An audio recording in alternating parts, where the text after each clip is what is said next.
창조의 복음 여섯 번째 시간입니다. 여섯째 날 모두 방주 안에 들어갈 수 있었다라는 제목으로 하나님 말씀 증거하겠습니다. 빛궁땅 헤어동, 이게 마지막 그 날에 왔습니다. 여섯째 날, 동 하면은 동물이겠죠. 동물과 사람을 창조하신 날, 여섯째 날인데 무엇을 창조하셨고 또 그 창조하신 일들을 바라볼 때 우리가 어떤 영광을 얻고 또 그 영광 가운데 비춰주실 때 우리의 삶이 어떻게 변화되고 적용될 수 있을지 살피는 시간 갖도록 하겠습니다. 첫째로 살필 것은 여섯째 날 하신 일입니다. 생물, 우리 동물을 만드셨다 이야기 기록되어 있습니다. 24절 보십시오. 하나님이 이르시되 땅은 생물을 종류대로 내되 가축과 기는 것과 땅의 짐승을 종류대로 내라 하시니 그대로 되니라. 하나님이 땅의 짐승을 그 종류대로, 가축을 그 종류대로, 땅에 기는 모든 것을 그 종류대로 만드시니 하나님이 보시기에 좋았더라. 땅에서 생물을 만드셨다. 이 땅 자체에 능력이 있는 게 아님을 알 수 있습니다. 하나님께서 그냥 땅을 재료로 사용하셨고 이 땅에서 생물이 날아 하나님의 말씀으로부터 이 생물이 창조되었다 이야기하고 있다는 것입니다. 우리가 그냥 넘어가는데 야, 이게 하나님께서 태초부터 창조하실 때 이렇게 하신 것이구나 알고 우리가 볼 수 있는 게, 우리가 동물들이 여러 개 있지만 동물 중에는 이렇게 사람과 가깝게 사는 것들이 있지 않습니까? 우리가 개도 있고 그 고양이 키우시는 분들도 있고 우리 목사님은, 우리 같이 가신 목사님은 장수풍뎅이 키워요. 타의로 본인의 자의는 아니고 너무 이제 곤충도 키우고 어쩔 수 없이 이렇게 되는 일들이 벌어지지 않. 우리 집은 절대 허락할 수 없어. 절대로 되지 않습니다. 저기 동물은 밖에서. 근데 성경에 보면 집에 가까이 하고 사람이랑 친해지고 사람 곁에서 사람을 돕도록 창조하신 동물은 태초부터 구분돼 있었다 라는 것이 적혀 있습니다. 우리 지금 방금 읽었어요. 그냥 넘어갔을 뿐이지. 24, 25절 다시 보십시오. 하나님이 이르시되 땅은 생물을 그 종류대로 내되 뭐래요? 가축과 기는 것과 땅의 짐승을 종류대로 내라 하시니 그대로 되니라. 25절.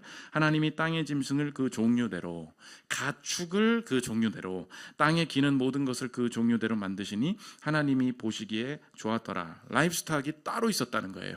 그러니까 우리가 보통 우리가 다른 과학에서 이야기를 할 때 이 동물들이 사람이랑 같이 살게 된 거는 사람이 이 동물들을 되게 잘 길들여서 그래, 그렇지 않다는 거예요. 길들여지게 만드신 동물은 따로 있었다. 성경이 그것을 보여줍니다. 그러다 보니까 사람이 가까이 둘 수 있고 가장 곁에서 유익을 얻을 수 있는 동물들이 있다는 거예요. 개와 고양이는 경험적으로 증명되어서 우리가 경험적으로 알 수 있는 것들이고, 저는 전 세계 어디를 가나 선교 갈 때 호텔을 갈 때마다 맨날 지금 놀라는 게 진짜 징하다. 오믈렛 플리즈. 맨날 호텔 1층에 가면은 그 식당 가잖아요. 식당 가면 전 세계 어디나 있는 거 달걀 가지고 하는 거는 어디나 있어요. 그래서 다 죽어가는 곳에서도 이렇게 닭을 양계장을 만들어줬다 그러고 달걀 해가지고 한다 그러고, 어디를 가나 너무 멋진 곳 가도 오믈렛, 어디 비싼 호텔 가도 오믈렛. 제발 그만. 맨날 오믈렛만 먹어요. 그러니까 달걀 가지고는 할 수 있는 게 너무 많고, 그러니까 하나님이 닭도 뭔가 사람을 위해서 제대로 좀 이렇게 가축으로 사람에게 도움을 줄 수 있도록 하신 것 같고, 성경에서 분명히 동물은 그냥 야생에서 길들여진다고 되는 게 아니야. 하나님이 그런 동물들을, 가축, 라이브스톡을 따로 창조하셨기 때문에 그렇게 가능한 것이다.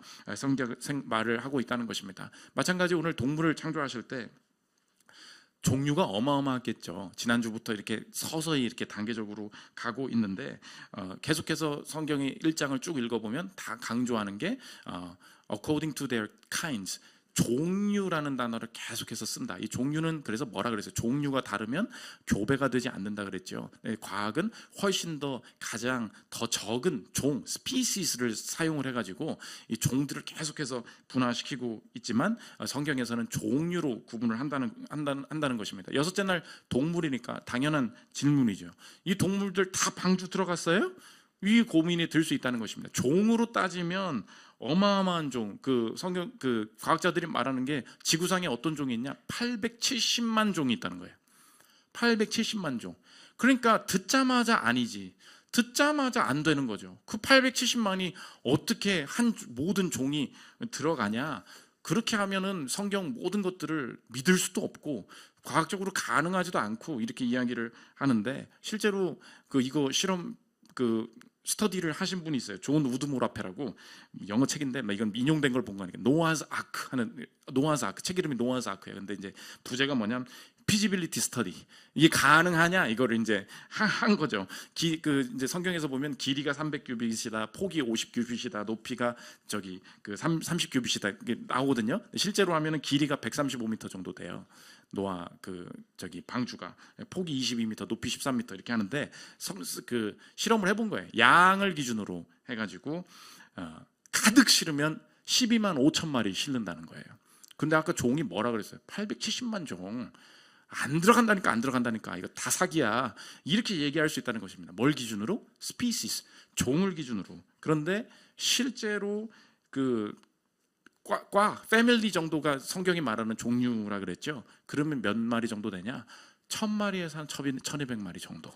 그러니까 어마어마하게 줄어드는 거예요. 거기서 뭐가 난다고요? Variation, 변이가 나타난다 그랬죠. 그 똑같은 거를 세상에서는 뭐라 그래요? 마이크로 에볼루션. 그걸 소진화라고 부른다고. 성경이 그 말이 다른 거예요. 소진화를 뭐라고 표현하냐? 변이라고 이야기를 한다. 그 창세기와 생물 이야기에 나오는 얘기입니다. 이어서 들어보십시오.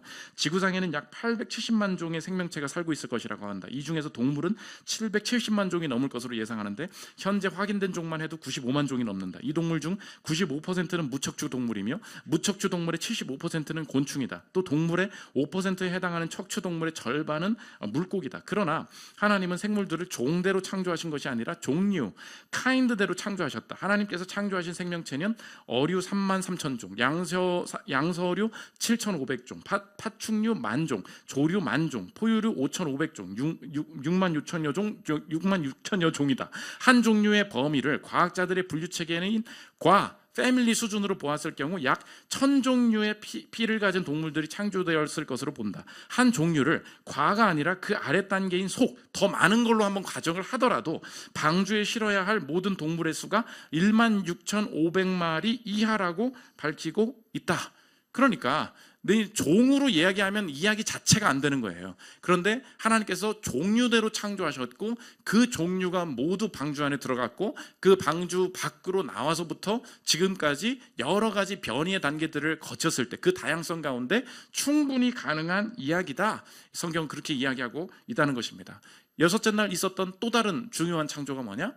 동물이 아니라 사람 창조, 분명한 구분을 짓고 있다는 것입니다. 26절 보십시오. 하나님이 이르시되 우리의 형상을 따라 우리의 모양대로 우리가 사람을 만들고 그들로 바다의 물고기와 하늘의 새와 가축과 온 땅과 땅에 기는 모든 것을 다스리게 하자 하시고, 하나님이 자기 형상 곧 하나님의 형상대로 사람을 창조하시되 남자와 여자를 창조하시고, 똑같은 생명체이지만 사람은 다르고, 사람은 하나님의 생기가 들어가고 하나님의 형상대로 창조하셨다.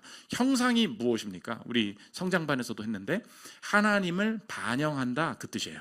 하나님의 형상이라는 게 무슨 뜻입니까? 하나님을 반영한다. 그래서 하나님의 대리 통치자이다, 그런 거예요. 하나님의 성품, 하나님께서 가지신 지혜, 하나님께서 가지신 그 성품들이 반영해서 하나님이 하시려는 일들을 우리가 대신 위임받아서 하게 된다 이야기합니다. 사람이 따로 창조되었어요. 이것을 방해하는 일들 중에 중요한 게 무엇이냐? 우리가 이 창조를 인정하지 않는 여러 가지 과학으로도 이 성경을 설명하고 이 세상을 설명하려는 일들이 있습니다. 그렇게 설명하면 말이 되는 것 같아 보이는 부분들도 있어요. 왜냐하면 여러분이 말씀드렸지만, 어떻게 빛이 갑자기 올 수 있습니까? 어떻게 식물이 갑자기 생길 수 있습니까? 이 부분에 있어서는 하나님이 창조의 시간에 개입하셨다고 믿기 때문에 이것은 믿음의 영역이잖아요. 그러다 보니까 증명할 수 없는 영역이죠. 그러니까 이거를 사람이 나름대로 몇 억만 년 전, 몇십억만 년 전 이렇게 설명을 한단 말이에요. 설명을 하면 이렇게 될 수도 있지 않을까? 다 그렇게 칠 수 있어요. 문제는 뭐냐? 그걸 한두 개 인정하기 시작해요. 문제 없잖아. 그렇게 설명을 하면 되긴 되잖아. 여기서 핵심적인 문제가 뭐냐? 그렇게 말하면 사람이 어디서 왔냐? 여기서 다 무너지는 거예요. 그러므로 사람은 어디서 왔어요? 유인원으로부터 온 거예요. 맨 처음에 사람이 있었던 게 아니에요. 동물이 있었지. 맨 처음에 동물이 있었던 게 아니에요. 그 전에 미생물이 있었지. 그 미생물로부터 진화해서 사람이 생겼다. 그렇다 치자고. 핵심적인 거 하나가 무너진다는 거예요. 그게 뭐예요? 아담의 원죄죠. 아담의 원죄를 부정하려는 영적인 뒤가 다 깔려 있다고. 그러니까 논리적으로는 이렇게 볼 수도 있냐? 론이잖아요. 썰 그렇게 풀으라고. 근데 우리가 그렇게 이게 맞지 않고 받아들일 수 없는 근원적인 이유가 무엇입니까? 그 숨겨진 의도는 따로 있어요. 그게 뭐냐? 역사적 아담을 부정하는 거야. 그러면 어떤 일이 되죠? 인류 안에 죄가 왜 생겼어요? 아담을 통하여서 아담이 범죄함으로 그 아담으로부터 나온 모든 인류가 죄 아래 거하게 되었다. 그래서 첫 번째 아담이 범죄함으로 모든 사람이 죄 가운데 있었고, 두 번째 아담, 마지막 아담이신 예수 그리스도가 오면서 이 모든 아담을 대체하는 다른 사람으로부터, 남자로부터 나지 않은 성령으로 잉태된 자, 죄 없으신 이분이 대신 죄를 지심으로 우리가 이 아담 안에 있는 모든 자들이 구원을 얻을 수 있게 되었다. 아니야. 아담 전에도 뭐가 있었어. 아담이 처음이 아니야. 그러면 아담 때문에 죄가 생긴 게 아니게 되죠. 그러면 결론이 뭐예요? 예수님은 아무 의미 없는 일을 하시게 된 거예요. 아담만 부정하면 인류는 죄가 없어요. 인류가 해결해야 될 죄 자체가 없어지는 거예요. 해결할 수 있는 방법도 없어요. 그럼 예수님이 오셔서 죽으셨대요. 왜? 죽어서 뭐 할 건데? 아담으로부터 있는 모든 죄를 대신하시기 위해서. 왜 아담이 죄를 졌나? 왜 아담으로부터 죄가 시작됐는데? 그렇지 않아. 그 전에 아메바부터야. 그 전에 미생물부터야. 그러니까 아담으로부터 시작된 죄가 아니야. 그리고 어떤 분들은 아담을 비유적으로 얘기해. 그러니까 이제 이해가 되겠지. 원래 과학에서 보면 사람부터 생긴 게 아니라고. 다른 유인원으로부터 사람이 나왔단 말이야. 그러면 선생님 창세기 1장은 어떻게 해석해요? 그러니까 이제 이해되겠지. 이 아담은 비유인 거야. 아담이 완전히 없어져 버리는 거예요. 여러분이 정신 차려야 될 게 썰일 수 있습니다. 뭐 인터넷에도 떠돌아 다니죠. 아, 이렇게 전제를 하고 보면 그렇게 볼 수 있겠구나. 그렇게 볼 수 있어요. 그렇게 생각을 하라고. 근데 마지막에 무너뜨리려는 게 뭔데? 죄의 문제예요. 결국 예수님을 부정하려는 방향성이 있다고. 그걸 받아들이는 순간에 우리 교회에 앉아있을 이유가 없어요. 내 구원의 필요가 없기 때문에. 그러니까 인간의 창조에는 성경이 분명히 뭐라고 하느냐? 아담이 어디로부터 왔나? 성경이 직접 말해요. 누가복음 3장 38절 예수님의 족보입니다. 들어보십시오. 그 위는, 누가복음은 족보가 마태복음이랑 다르게 위로 올라갑니다. 하나님으로부터 아래로 내려오지 않고 위로 올라가요. 들어보십시오. 그 위는 에노스요, 그 위는 셋이요, 그 위는 아담이요, 그 위는 뭐래요? 하나님이시니라. 거기 뭐가 아메바가 들어가? 그거 아니라는 거예요. 거기 무슨 네안데르탈린 무슨 이상한 있잖아요. 호모 어쩌고 호모 계속 나가잖아요. 거기 이제 원숭이도 나와야 될 게 많어. 그렇게 되면 그럼 도대체 죄가 어디로부터 시작된 거 이제 싹 지워버리는 거예요. 성경은 분명히 말합니다. 아담 위가 누구예요? 하나님이에요. 하나님이 사람을 직접 창조하셨다. 그러므로 이 창조의 시각을 제대로 갖는 게 중요한 이유가 무엇인가? 어떤 썰을 가져오더라도 결국은 다 맞아 보이잖아요. 성경의 다른 부분들을 다 무너뜨리라는 거야. 그건 맞아. 근데 다른 일들을 다 무너뜨리게 되는 일이 된다는 것입니다. 두 번째, 여섯째 날을 통해 알 수 있는 일입니다. 그걸 알 때 우리의 인생에 알게 되는, 삶에 적용되는 거 두 가지인데, 책임감과 대표성이라는 것입니다. 같으면서 다른 얘기인데, 첫째로는 책임이에요. 사람은 그러므로 특별하고 하나님께서 명하신 인생의 존엄성, 인생의 지위가 있어요. 그걸 다른 말로 하면 하나님께서는 사람에게만 명하신 하나님의 형상을 반영하고 살아내야 할 책임을 분명히 같이 주셨다는 것입니다. 27절 보십시오.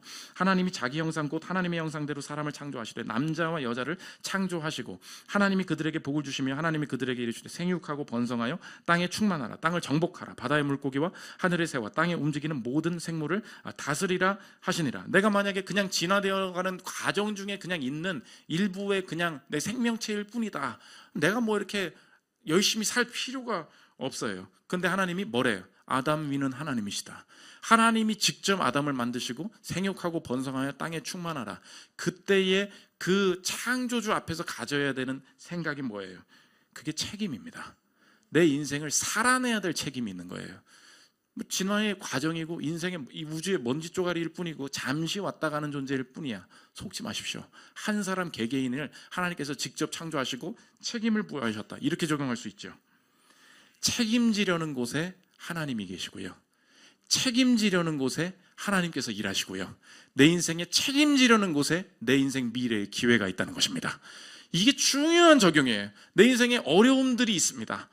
진짜 때려치고 싶은 부분도 많이 있습니다. 그리고 어느 방향으로 나아갈지 알 수 없는 상황들이 참 순간순간 많이 옵니다. 그때에 A인지 B인지 C인지 결정할 때 이익이 뭔지, 여기 가면 어떤 일들이 있는지 많은 조건들을 검토해야 되겠지요. 그러나 명심하십시오. 어떤 제안을 하고 어떤 결정을 할 때에 내 인생에 이 결정을 내렸을 때 하나님 앞에서 내게 주신 상황을 내 인생에 대해서 내가 직접 책임지겠다는 결정인가, 혹은 남에게 책임을 전가하고 남을 탓하고 무언가를 부정하고 비난하고 정죄하면서 시대를 탓하면서 내가 사는 결정인가, 이 책임지려는 방식이냐 책임을 피하려는 방식이냐. 하나님은 오늘 어디서 일하신다고 명시적으로 보여주시느냐? 책임지는 곳에 일하시겠다. 그게 하나님께서 오늘 여섯째 날 가운데 주시는 중요한 약속이 된다는 것입니다. 오늘 여러분의 인생에 탓하면 결국은 인생 못 살아요. 내 인생 내가 살아야지 인생을 극복할 수 있어요. 가난을 극복할 수 있어요. 온갖 소리들 유튜브에 떠도는 자기개발 그 잡설들 있잖아요. 거기서 결국은 돈 벌고 싶니? 그럼 남 탓하지 마라. 온갖 그런 거 있잖아요. 거기로부터 오는 게 아니라고. 잘 살고 싶으면 남 탓하지 마. 그 소리가 아니에요. 책임은 어디로부터 와요? 하나님으로부터 와요. 하나님이 사람을 그렇게 만드셨기 때문에 사람이 복을 얻는 길이라는 거예요. 근데 세상은 뭐라고 말해요? 네가 이 어려운 상황을 극복하려면 어쩔 수 없이 책임을 지는, 탓하지 마. 극복할 수 있는 그냥 방법으로 얘기한다고. 근데 성경은 뭐라 그래? 책임은 복이라는 거예요. 하나님이 특별하게 주신 복이라고. 여러분의 인생에 책임질 기회가 있죠. 그 기회를 다시 한번 생각해 보십시오. 뭐야 이거 나 싫은데, 내가 어떻게 가정을 맡아, 내가 어떻게 이 반을 맡아, 내가 어떻게 이 일을 맡아. 하나님이 어느 순간에 갑자기 다 보고 책임지래.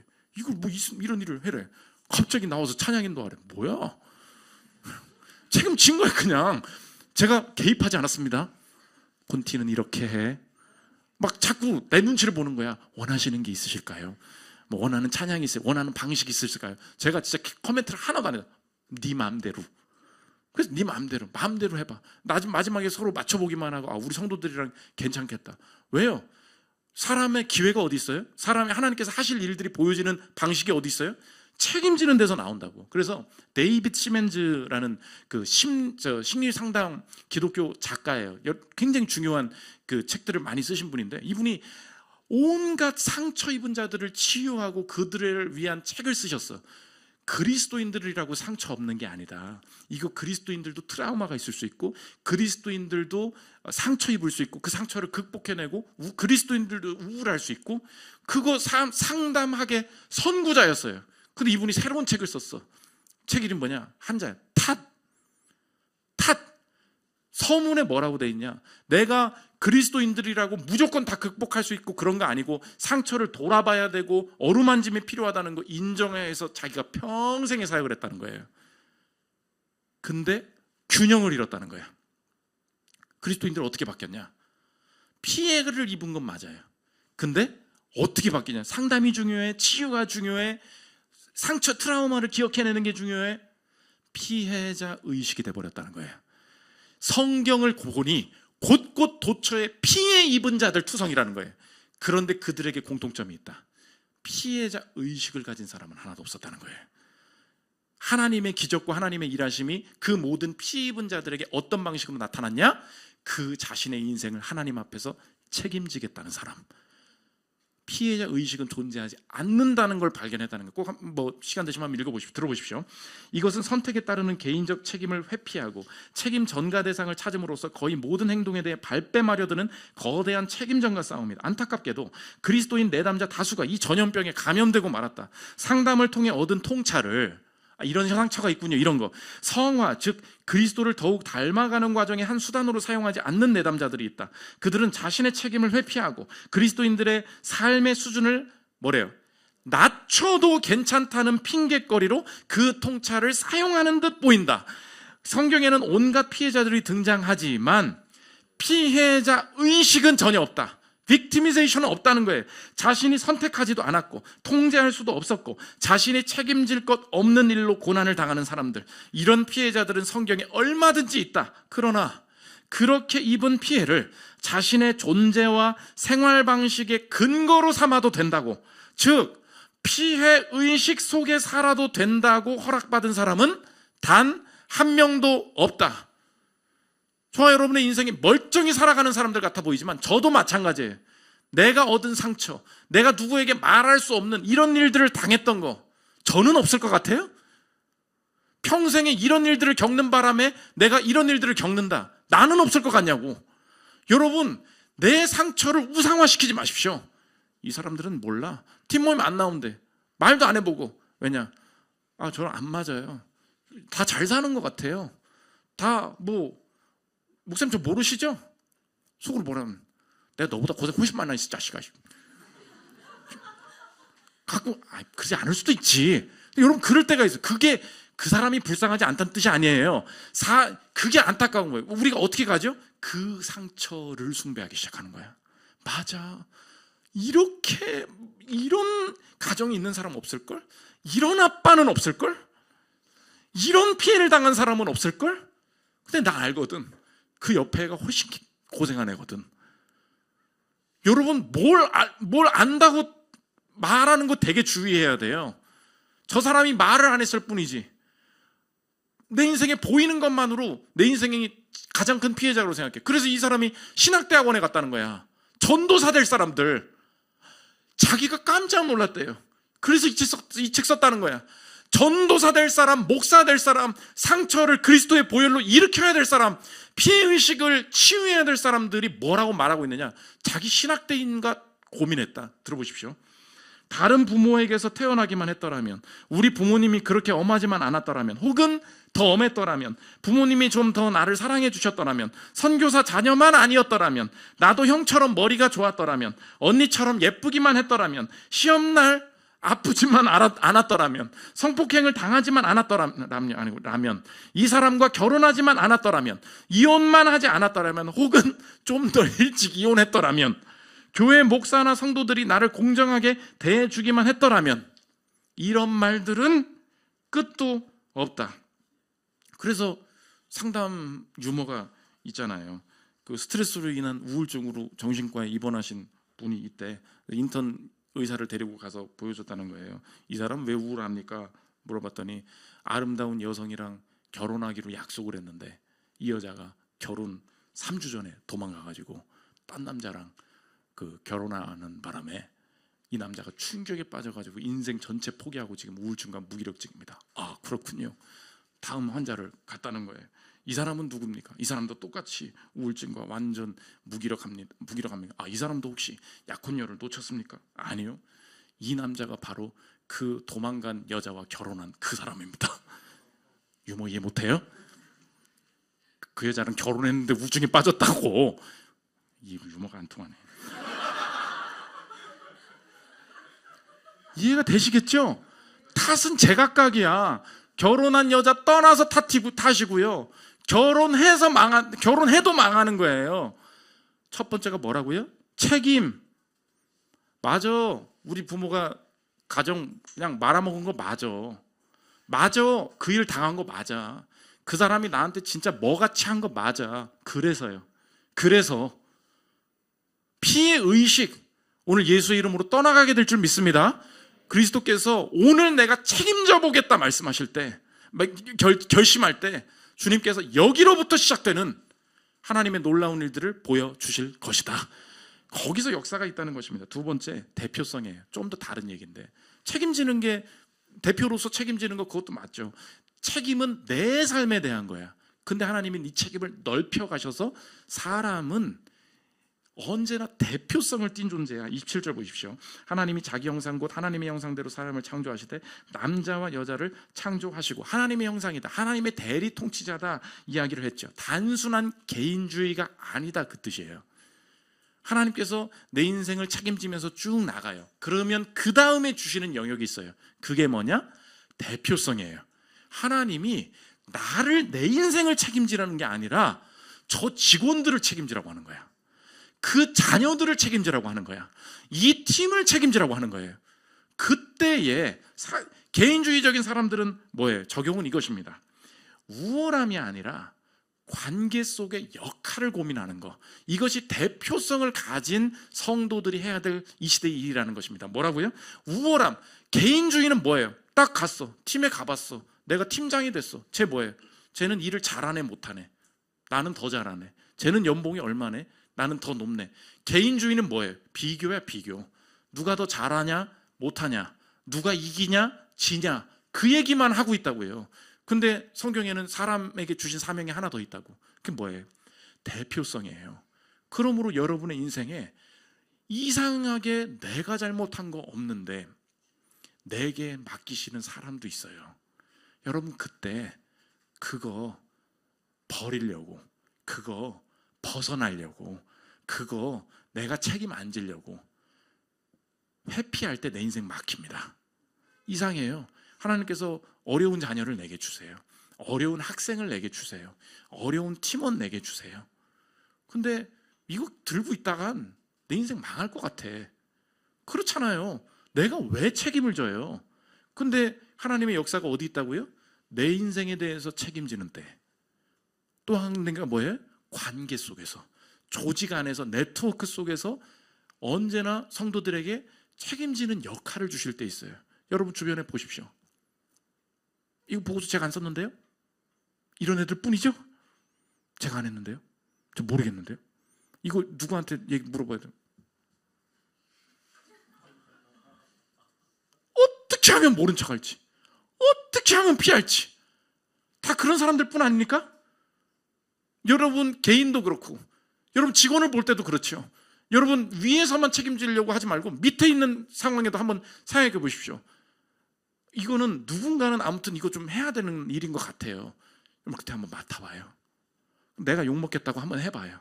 망할 것 같죠? 하나님의 폭발적인 창조의 능력으로 길이 열린다고. 이 시대가 그 사람들 찾고 있어요. 그 책임을 왜 못 지죠? 망할 것 같으니까. 안 망하는 보장이 있어요. 세 번째, 여섯째 날을 통해 완성하신 일입니다. 대표 맡으면 피해봐. 그게 이 시대 아니에요. 근데 누가 대표였어요? 아담이 대표였죠. 그 대표 맡는 바람에 우리도 죄인 된 거 아니야. 근데 그게 우리에게 복이 될 걸. 오히려 그 구조가 복이라는 거예요. 아담 때문에 모든 사람이 범죄하게 되었습니다. 그러므로 기회가 있어요. 새로운 사람이 대표를 맡으면 그 아담의 죄를 모두 뒤집었을 파이널 아담, 세컨드 아담, 예수님이 이 땅에 오셔서 모든 죄를 뒤집어 쓰셨기에, 그러면 예수님이 머리 대신, 그 대표 대신 예수님 아래에 있으면 나도 알겠습니다. 예수 안에서 내가 책임지게 하시는 그 영역에 나도 그 예수의 권세로 내가 대표 맡은 그곳이 구원을 얻게 되는 일이 벌어지게 될 줄 믿습니다. 이것이 그리스도인들의 부유함이 된다는 것입니다. 그래서 아담이랑 예수님이랑 언제나 성경은 연결시킵니다. 이게 너희들한테 복이야. 로마서 5장 14절 보십시오. 그러나 아담으로부터 모세까지 아담의 범죄와 같은 죄를 짓지 아니한 자들까지도 사망이 왕노릇하였느니, 아담은 뭐예요? 오실 자의 모형이라. 언제나 예수님은 아담과 연결된다. 고린도전서 15장 22절, 아담 안에서 모든 사람이 죽은 것 같이 그리스도 안에서 모든 사람이 삶을 얻으리라. 그 대표가 잘못했어도 괜찮아. 예수님이 대표 되시니 예수님의 권세를 힘입은 자들이 대표를 맡고 책임을 져나갈 때 거기서 새로운 일이 벌어지게 될 거야. 고린도전서 15장 45절 보십시오. 기록된 바 첫사람 아담은 생명이 되었다 함과 같이 뭐래요? 마지막 아담은 살려주는 영이 되었나니. 아, 주님, 여섯째 날 예수 그리스도께서 완성하신 일을 바라보니 내 인생에 다시 확신 가지기를 원합니다. 세상에서 그런 짓 하다가는 내 인생에 복이 없고 승진에 막히고 내 인생 망할 것 같으니 나도 책임 피하면서 어떻게 하면 내 방식대로 삶을 살아갈까 고민하고 있었는데, 책임과 대표성, 내 인생에 대해서 탓하지 않기를 원합니다. 그리스도의 능력으로 누가 나한테 뭐라고 했어도 오늘 이 시간 내 인생을 책임지겠다고 결단할 때 예수의 권세와 능력이 여기서부터 출발하여 영광을 나타낼 줄 믿습니다. 피해자 의식은 여기서부터 없는 거예요. 대표성, 제가 못한 거잖아요. 제가 바보인 거잖아요. 지가 돈 없는 거잖아요. 지가 후회할 짓 한 거잖아요. 세상이 다 개인주의적으로 피해 입지 않고 내 인생 건드리지 말라고 그냥 아주 두려워가지고 누가 치면 몇 발까, 내 것 좀 누가 도움 얻을까봐 다들 벽치고 살아가는 시대 가운데 내가 나서서 도와주고 그 일 엑셀 파일 좀 다시 좀 봐주고 그렇게 하면 안 된다고 내가 좀 도와주겠다고 말해주는 대표로서의 책임감 가지고 한 걸음 한 걸음 나아갈 때 예수님이 내 대표 되어 주셨으니 내가 그 은혜 잊지 않기를 원합니다. 그 권세 가지고 세상과 다른 방식으로 삶을 살아내는 저 여러분들 되시기를 축원합니다. 우리 찬양하고 기도하는 시간 갖도록 하겠습니다. 나의 하나님 향했습니다.